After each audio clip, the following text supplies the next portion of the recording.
Good afternoon, Wilson teachers and staff. I'm reaching out to you today to provide you with an update with regards to where we are with our current feedback, with our questionnaire, with students who are responding with their different options for their return to learn plans, as well as to go through some different pieces to help educate everyone in regards to where our current plan is with remote versus virtual teaching and learning.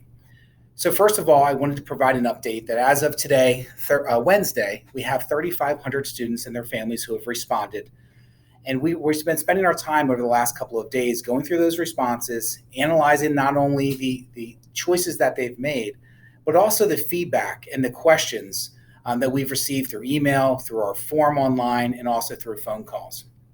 One of the major questions that we're hearing, or one of the major points of clarification that our families need, is really to kind of demystify for them the difference between virtual and remote teaching and learning. And admittedly, initially, we were planning on doing a virtual model for students in grades 6 through 12, and we were going to do a remote model for those students in grades K to 5. However, what we learned very quickly is that our parents in our community want and expect to have our teachers teaching their kids our content, our curriculum. And we think that that's a very fair and reasonable request, as that's really what makes our school different from all the other neighboring schools. Let's face it, people move here because they want to have you as their child's teacher. So we've been trying to kick the tires on this idea and figure out ways that we can make a truly remote environment for all of our students, K to 12.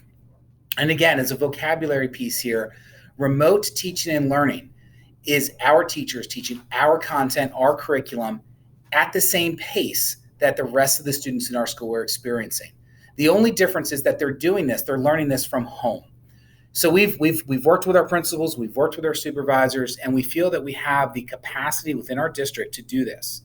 If you look at the percentages of students who are not returning to our school for the first semester, and look at the way that we have our school schedule built, we feel that we can build this capacity all the way through our buildings. In K to 5, this will look like dedicated teachers who are teaching remotely. You may have a teacher, for example, in second grade, who all she does is teaches 24 kids remotely who are at home, where right next to her and right down the hall is another teacher teaching second grade who has all of her children in with her. We would build common expectations, possibly use a common Google Classroom to drive all of the work that we do, but that would create the flexibility for those families as the situation continues to evolve to move in and out possibly of the different modes of teaching and learning. We also feel that it will help our teachers prepare for the inevitable possibility that we may be fully remote. Again, we're hopeful that our plan that we have stays our plan, but we're also aware that the governor or any outside agency could possibly shift on that and force us all to begin remote work from home. So the way we're going to be doing this in the secondary school system is essentially looking at how our schedules are created. And I'm going to use a high school example here. I apologize, middle school teachers, but the high school is an area that I'm more familiar with. So currently, our students or our teachers in the high school teach 6 classes. There's a 6-period day for our staff. They have a planning period and a lunch. These periods could be a variety of different courses. Sometimes teachers teach the same class all 6 days or 6 periods, but oftentimes that's not the case. What we're looking at doing in a remote model is identifying the core courses that pretty much every student comes through the high school would have to take. So in 9th grade, it would be our English, our Honors English, our CP English 9. It would be geometry, it would be algebra, it would be U.S. History 2, all the way through our continuum. And we would identify teachers that feel that this would be a good mode for them to teach in, and we would assign them a period of remote teaching. So right now in this model, let's say it's a history teacher. He would teach all 6 periods of history traditionally in his classroom. What we would be doing here is shifting one of these periods to a remote teaching period. And again, most likely once we develop our plan with our teachers, this would be taught using a similar platform, the same platform all the way across the organization, most likely Google Classroom. We will be bringing in technology for all of our teachers to have in their classrooms so that they can stream their lessons, whether it's for these kids in this class, or for a kid in this class who's home quarantining, or needs to be outside of school for a variety of different reasons. We really need to have the ability in all of our sections to be able to work with kids, whether they're in our school or not. So our goal right now in the work of our principal teams is to develop a schedule that allows this to happen. We may, in some cases, have to bring in teachers on overload, following the language within the contract. We may have to pay some additional stipends if we can't make this work within the confines of the 6-period day and still allowing for a planning period and the lunch. But we wanted to make sure that you knew before anyone else that this is our plan. Again, to reiterate, our plan at this point is every situation possible for our kids to offer a remote option. And part of the driving force behind this, as I mentioned, was the feedback from the families and our belief that having our kids with you every day is ideal. The other side of this that I think it's really important for me to mention is the financial side of the house that we're in here. Whether we like it or not, whether we agree or not, schools are a business. And at the end of the day, we have to meet our budget.